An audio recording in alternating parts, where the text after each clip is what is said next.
Hello everyone, welcome back to prince education channel. Friends, आज हम लोग सॉल्व करेंगे क्वेश्चन नंबर 29 एंड 30। सो इससे पहले वाली वीडियोस में हम सभी क्वेश्चन सॉल्व कर चुके हैं। आप ऊपर आई बटन पर क्लिक करके अपनी प्लेलिस्ट में जाकर सभी क्वेश्चंस के सॉल्यूशन देख सकते हैं, या फिर डिस्क्रिप्शन बॉक्स में भी मैंने कुछ लिंक प्रोवाइड किए हैं, वहाँ से भी देख सकते हैं। तो आइए बात कर लेते हैं क्वेश्चन नंबर 29 की। क्वेश्चन नंबर 29 क्या कहता है? In the given figure, means आपको एक फिगर दी हुई है ए बी सी। ये जो आप ए बी सी देख रहे हैं, एक triangle has been given in which A B equals to 7.5 centimetre. That means जो ए बी की वैल्यू है वो कितनी है? 7.5 सेंटीमीटर है। A C equals to 6.5 centimetre. That means ये जो ए सी है इसकी वैल्यू कितनी है? 6.5 सेंटीमीटर है। And B C equals to 7 centimetre. तो आप ये जो बेस दिया है इसकी वैल्यू दे दी आपको 7 सेंटीमीटर। ठीक है, ये ट्रायंगल दिया, ट्रायंगल के तीनों साइड्स आपको दे दी गई है। Now on the base B, ये जो आप बेस बी देख रहे हैं इस पर पैरेललोग्राम बना है एक DBCE of the same area as that of triangle ABC is constructed। Means उस सेम एरिया पे बनाया गया है जितने पे आपका ट्रायंगल ABC कंस्ट्रक्ट किया गया है। मीन्स आपकी शेप तो फ्रेंड्स चेंज हो रही है। ABC ट्रायंगल की शेप है एंड DBC आपके क्वाड्रिलेटरल की शेप है। शेप चेंज हो रही है बट एरिया इक्वल है। मीन्स सपोज आपको 20 दे दिया या 40 दे दिया, ABC का अगर 40 एरिया है तो आपका इस क्वाड्रिलेटरल का भी 40 ही होगा। सिर्फ शेप चेंज है लेकिन एरिया दोनों का इक्वल है। इक्वल एरिया पे दोनों कंस्ट्रक्ट किए गए हैं।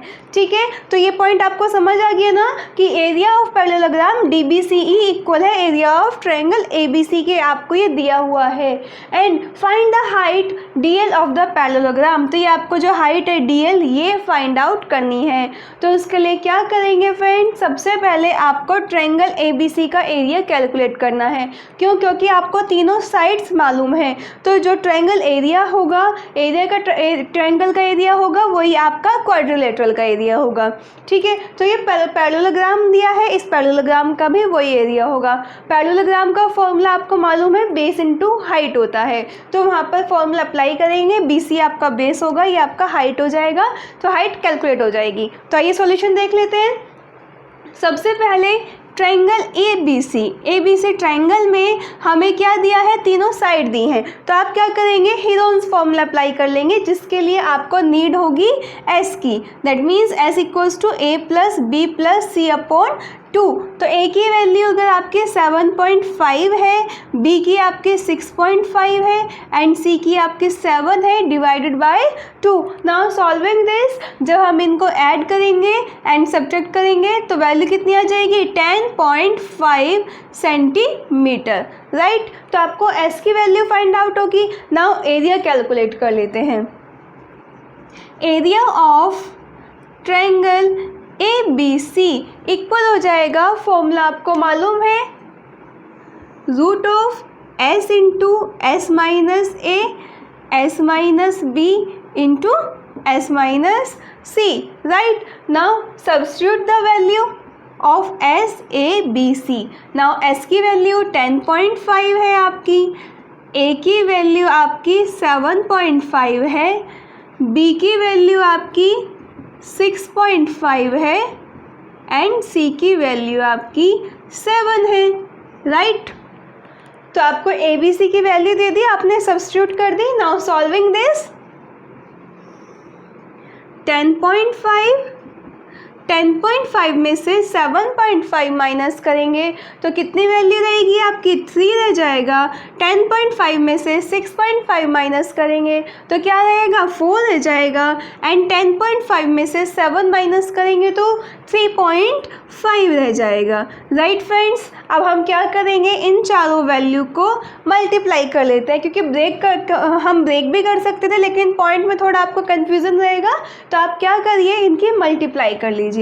तो मल्टीप्लाई करेंगे तो आपकी वैल्यू आ जाएगी 441। एंड 441 किसका स्क्वायर रूट होता है? 441 होता है 21 का। That means 21 centimetre square. तो एरिया ऑफ ट्रायंगल ABC किसके इक्वल आ गया, 21 सेंटीमीटर स्क्वायर के आ गया। ये आपको समझ आ गया। तो आपको ट्रायंगल ABC का एरिया मालूम हो गया और आपको बताया है कि एरिया ऑफ पैरेललोग्राम DBC किसके इक्वल है, एरिया ऑफ ट्रायंगल ABC के। That means area of parallelogram DBC, ये आप जानते हैं, वी नो दैट, आपको यहाँ पर बताया गया है इस लाइन में, ये आप देख सकते हैं, ठीक है। We know that area of parallelogram DBC equal है एरिया ऑफ ट्रायंगल ABC के, राइट। तो ये आपको दिया हुआ है फ्रेंड्स, इस चीज़ का ध्यान रखना। अब आपको मालूम है एरिया ऑफ पैरेललोग्राम, मैंने फर्स्ट वीडियो में ही बताया था कि एरिया ऑफ पैरेललोग्राम किसके इक्वल होता है, बेस इनटू हाइट के। बेस क्या है, ये लाइन D से परपेंडिकुलर है LDL BC पर, तो बेस आपका BC है एंड हाइट कितना है आपका DL है, ठीक है। तो BC इंटू DL किसके इक्वल हो जाएगा, एरिया ऑफ ट्रायंगल के, दैट मीन्स 21 के, राइट। आपको BC की वैल्यू मालूम है, कितनी दी है, 7 सेंटीमीटर दी है। तो हम यहाँ पर BC की वैल्यू पुट कर देंगे, 7 इंटू DL इक्वल्स टू 21। तो फ्रेंड्स यहाँ से आप DL की वैल्यू कैलकुलेट कर लेंगे, DL equals to 21 divided by 7, 7 3 ज़ा 21, यानी कि 3 सेंटीमीटर। दैट मीन्स आपकी DL की वैल्यू कितनी आ गई, DL इक्वल आ गया आपका 3 सेंटीमीटर। तो ये हो गई आपकी हाइट, ठीक है। तो हाइट DL आपके किसके इक्वल आ गई, 3 सेंटीमीटर के। यही तो आपको कैलकुलेट करना था, हाइट DL की वैल्यू। तो आपको समझ आ गया। आपको सेम फ्रेंड्स इस ट्रायंगल की तीनों साइड्स मालूम थी, आपने हीरोन्स फॉर्मूला अप्लाई कर दिया तो एरिया कैलकुलेट कर लिया आपने। एरिया कैलकुलेट करके आ गया आपका 21 सेंटीमीटर स्क्वायर। एंड आपको बताया गया है कि पैरेललोग्राम DBC का जो एरिया है वो ABC ट्रायंगल के इक्वल है, ठीक है। तो ये आपको बताया कि इक्वल पे कंस्ट्रक्शन हुआ है, दैट मीन्स ये दोनों इक्वल होंगे। एरिया ऑफ पैरेललोग्राम होता है बेस इंटू हाइट, ठीक है। बेस एंड ये परपेंडिकुलर लाइन हो जाती है आपकी height, that means BC into DL। और एरिया क्या आया हमारा ट्रायंगल ABC का, 21 आया। हमने BC की वैल्यू पुट कर दी एंड DL की वैल्यू कैलकुलेट कर ली। आपको हाइट ही मालूम करनी थी, ये आपको पूछा गया था। तो आपको समझ आ गया, इस तरीके से हमारा क्वेश्चन सोल्व हो जाता है। नाउ क्वेश्चन नंबर 30 देख लेते हैं। नाउ फ्रेंड्स क्वेश्चन नंबर 30 देख लेते हैं। क्वेश्चन नंबर 30 क्या कहता है, A field is in the shape of trapezium having parallel sides 90 meter and 30 meter। Means एक ट्रेपेजियम दिया है आपको जिसकी 2 पैरेलल साइड्स की वैल्यू क्या है, 90 मीटर एंड 30 मीटर। सो अगर हम देखें एक ट्रेपेजियम जिसकी एक साइड आपकी 30 मीटर दे दी गई है, ठीक है, ये आपको 30 मीटर दी है एंड जो दूसरी पैरेलल साइड है उसकी वैल्यू कितनी दी आपको, 90 मीटर। दैट मीन्स यहाँ तक की 30 एंड ये टोटल हो गई 90 मीटर। तो ये 30 मीटर प्लस 60 मीटर, टोटल कितनी हो गई आपकी, 90 मीटर हो गई, राइट। नाउ आपको दिया है these sides meet the third side at right angle। ये जो 3 साइड्स, 2 साइड्स हैं, ये दोनों एक किस पे मिल रही है, राइट एंगल पे मिल रही है। दैट मीन्स ये एंगल कैसा है, 90 डिग्री का इनके बीच में। And the fourth side is 100 metre. तो जो ये आपके फोर्थ साइड है इसकी वैल्यू आपको क्या दे दी उसने, 100 मीटर दे दी, ठीक है। तो इसकी वैल्यू हो गई हमारी 100 मीटर, राइट। नाउ हम लोग इनको नेम मेंशन कर देते हैं इनके वर्टिसेस के। Let's suppose A, B, C and D। तो आपको डायग्राम समझ आ गया। डायग्राम में बोला 2 पैरेलल साइड्स है जिसकी कॉस्ट 30 मीटर एंड 90 मीटर है। ये अगर आपकी 30 है तो ये टोटल कितनी होगी, 90। दैट मीन्स ये वाली जो वैल्यू होगी 30 एंड ये 60 हो जाएगी। तो टोटल कॉस्ट आपको कितनी दी है इसकी, 90 मीटर दी है, राइट। तो आपको क्या फाइंड आउट करना है, एरिया फाइंड आउट करना है। एंड पूछा है if its cost is 5 metre to प्लफ 1 metre square of the field then find the total cost of the field. तो आपको बताया है कि जो 1 मीटर स्क्वायर का एरिया है उसको प्लफिंग करने की कॉस्ट कितनी है, 5 मीटर है। तो टोटल एरिया को प्लफिंग करने की कॉस्ट कितनी होगी, दैट मीन्स उसके लिए आपको एरिया कैलकुलेट करना होगा। 1 मीटर स्क्वायर को प्लफिंग की कॉस्ट आपकी 5 रुपीज़ रुपीज़ है, तो टोटल जो एरिया आएगा उसको प्लफिंग की कॉस्ट को क्या करेंगे, मल्टीप्लाई कर देंगे 5 से। So first of all you have to calculate area of this field. तो area of this field equal है किसके, एरिया ऑफ ट्रेपेजियम के। ठीक है, तो हम कैसे कैलकुलेट करते हैं, एरिया ऑफ ट्रेपेजियम का फॉर्मूला होता है 1/2 sum of 2 parallel sides into height. तो हाइट 2 पैरेलल साइड्स के बीच में इक्वल होती है, दैट मीन्स ये हाइट होती है। तो हम क्या करेंगे, बी से एक परपेंडिकुलर लाइन ड्रॉ कर लेते हैं, दैट इज BT। ठीक है, CD पर एक परपेंडिकुलर लाइन ड्रॉ कर लेते हैं जो यहाँ पे 90 डिग्री का एंगल बनाएंगी। So first of all BT perpendicular to CD। ठीक है, तो आप देख रहे हो एक राइट एंगल ट्रायंगल बन गया आपका BTC। इससे हम क्या कर सकते हैं, हाइट कैलकुलेट कर सकते हैं, ये BT की वैल्यू कैलकुलेट कर सकते हैं। तो इसमें हम क्या करेंगे, पाइथागोरस थ्योरम अप्लाई कर देंगे। ये 90 डिग्री का एंगल है तो अपोजिट साइड क्या होगी, हाइपोटेन्यूज होगी, ये वैल्यू बेस हो जाएगी एंड ये हाइट हो जाएगी, परपेंडिकुलर हो जाएगी। तो अप्लाई कर देते हैं in triangle BTC, right.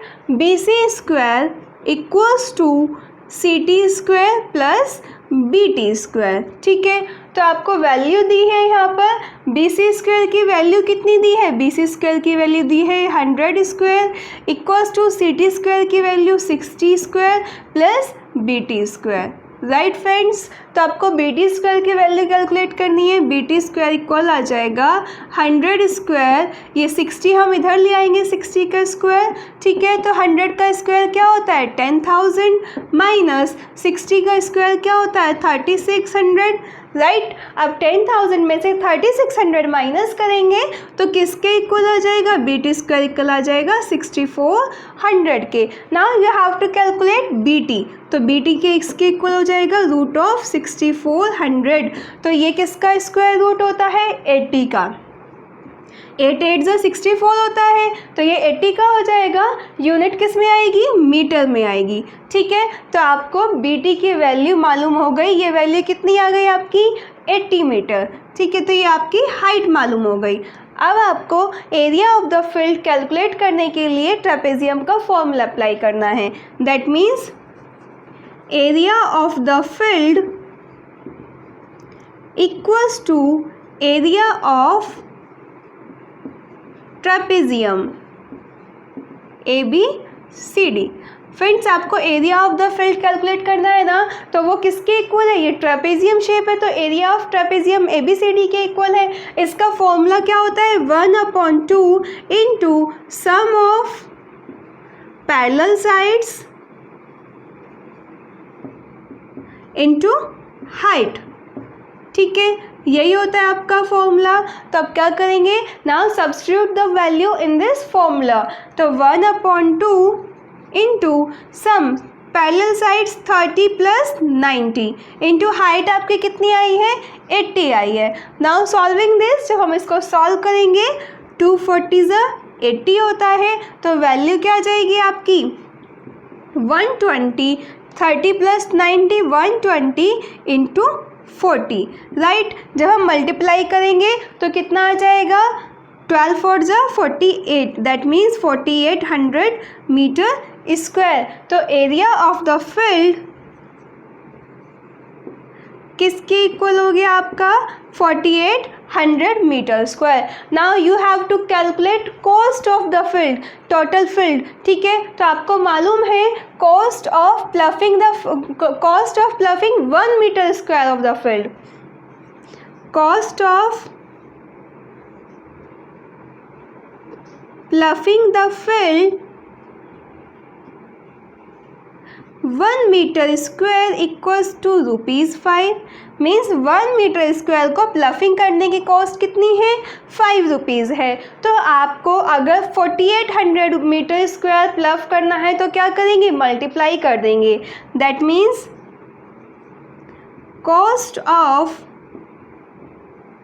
Ploughing 4800 metre square equals to कितना हो जाएगा ₹5 इंटू 4800, दैट मीन्स 5 के 48 में मल्टीप्लाई कीजिए तो क्या आ जाएगा 24,000 रुपीज़। कितने आ जाएगा रुपीज़, ठीक है। तो जब हम 5 की 4800 में मल्टीप्लाई करेंगे, 48 5 से क्या हो जाएगा 240, तो टोटल कितना हो जाएगा 24,000 rupees. That means cost of ploughing 4800 metre square कितना किसके इक्वल हो जाएगा 24,000 रुपीज़ के। So we can say total cost of ploughing the field 24,000 rupees. ठीक है, तो हम हैंस लिख देंगे यहाँ पर, hence total cost of ploughing the field equals to rupees 24,000. So friends this is your answer. ये समझ आ गया आपको? आप फिर से एक बार देख लीजिए, आपको एक 2 पैरेलल साइड्स की वैल्यू दी थी, एक 90 एंड एक 30। आपको बोला गया था थर्ड साइड क्या करती है, दोनों साइड से 90 डिग्री का एंगल बनाती है, एंड जो फोर्थ साइड होगी वो आपकी 100 मीटर दे दी थी। ठीक है, तो आपको एरिया कैलकुलेट करना था, टोटल एरिया को प्लफिंग करने की कितनी कॉस्ट है, उसके लिए हमें एरिया कैलकुलेट करना होता है। तो एरिया के लिए हमें क्या होता है formula 1/2 sum of parallel sides into height. ये किसका फॉर्मूला होता है, ट्रेपेजियम का। तो आपको हाइट मालूम नहीं थी, हाइट मालूम करने के लिए आपने यहाँ से बी से टी एक परपेंडिकुलर लाइन ड्रॉ की सी टी पर, और ये इससे पाइथागोरस थ्योरम अप्लाई कर ली ट्रायंगल में, जिससे हमें ये हाइट की वैल्यू मालूम हो गई। Now area of the field किसके इक्वल है, area of trapezium. Formula apply करके एरिया ऑफ द ट्रेपेजियम हमने कैलकुलेट कर लिया, that means 4800 metre square. Now cost of ploughing the field 1 metre square किसके इक्वल है, ₹5 के।